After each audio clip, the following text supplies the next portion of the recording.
अस्सलाम वालेकुम नाज़रीन, मैं हूं डॉक्टर मसूद परवेज़। आज का टॉपिक है कि सीमेंटेड टैंक की फिजिबिलिटी क्या है और जो हम तारपीन वाला टैंक बनाते हैं उसमें एक बचत है या सीमेंटेड टैंक में बचत है। खुशखबरी। इस्लामाबाद के फार्मर की पुरजोर इसरार पर अगली बायोफ्लाक ट्रेडिंग ईद के फ़ौरन बाद मरी में हो रही है। आज ही बुकिंग करवाएं, बाद में मत पिछताएं। महदूद नशिस्तें होने की वजह से एडवांस बुकिंग जारी है।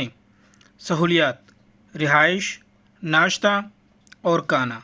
फ़ीस 2 दिन 8,000। फैमिली की इजाज़त है। तो आज हम इस पे डिस्कशन करेंगे, उसका कॉस्ट बेनिफिट रेशो देखेंगे।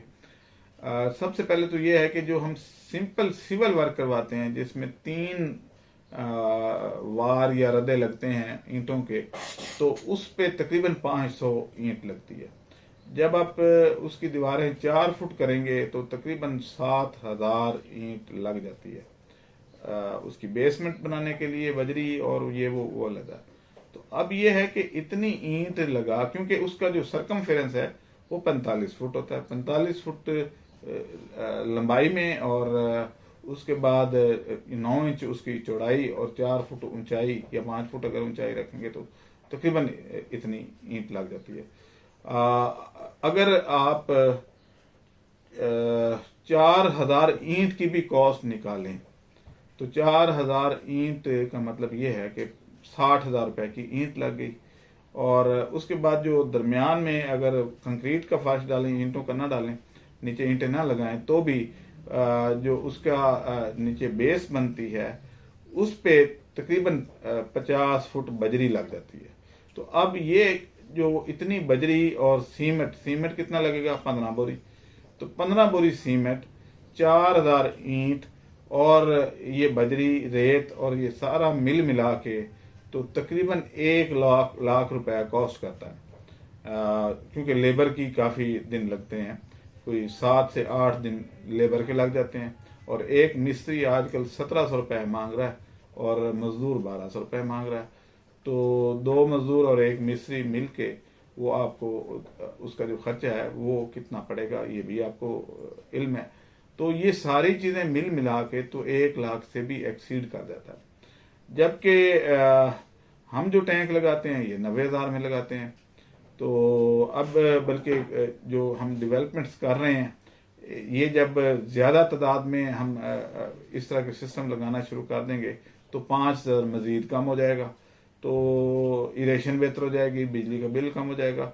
लोग यहाँ पे जो है वो ये देखते हैं कि जनाब सीमेंट से शायद मजबूत ज़्यादा होगा या ये जो है वो फॉरएवर रहेगा। ऐसी कोई बात नहीं है, उसके बल्कि नुकसानात हैं। नुकसानात ये हैं कि वो पीएच चेंज करता रहता है। आप सीमेंट की कोई दीवार लें, उसमें नमी फेंकना शुरू कर दें तो 1 हफ्ते बाद आप देखेंगे कि उसके ऊपर वाइट वाइट सी बुर आ जाती है, कलर आ जाता है।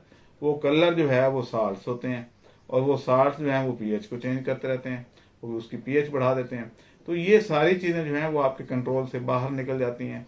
और जब आप उसको ट्रीट करने की कोशिश करते हैं कि ये कलर ना आए, तो ज़ाहिर है वो लोग आपको मशवरा देंगे कि फिर तारपुलिन लगाएं। तो फिर सीमेंट का फ़ायदा क्या हुआ कि तारपुलिन का खर्चा भी हो गया। तारपुलिन सबसे महंगी है, उसमें वो जो तरपाल सा लगता है अंदर। तो सिर्फ जाली की कॉस्ट बचाने के लिए, जो कि जाली की कॉस्ट जो है वो 10,000 रुपये है, और जो सीमेंट है, सीमेंट से जो सिर्फ ईंटों का खर्चा है वो 60,000 रुपये है। तो सीमेंट, रेत और बजरी वगैरह और दिहाड़ी वगैरह वो सारी लगा के तो वो आपको कहाँ जा पड़ता है, और आप सिर्फ वो जाली की कीमत बचाने के लिए उससे कहीं ज़्यादा महंगा काम कर लेते हैं। और बाद में फिर वो मेरे पास आते हैं जी कि डॉक्टर साहब ये तो आप तो कह रहे थे कि 90,000 में, तो हमारा तो बना 1,60,000 में। तो भाई हमने जो लगा के देना था वो लेबर समेत हम जब 90,000 आपको कह रहे थे, तो आप जो है वो सीमेंट पे बजित थे, तो बना लें फिर सीमेंट से। तो सीमेंट से बनाना मुश्किल काम है। मुश्किल इस तरीके से कि एक तो दिन बहुत ज़्यादा लगते हैं, उसको खुश्क होने के लिए टाइम चाहिए, फिर ये है कि बाद में फिर उसके अंदर तारपीन भी डालनी पड़ती है, और उसको उखेड़ा भी नहीं जा सकता। तो ये सारी चीज़ें जो हैं वो सीमेंट वाले टैंक के डिसएडवांटेजेस हैं।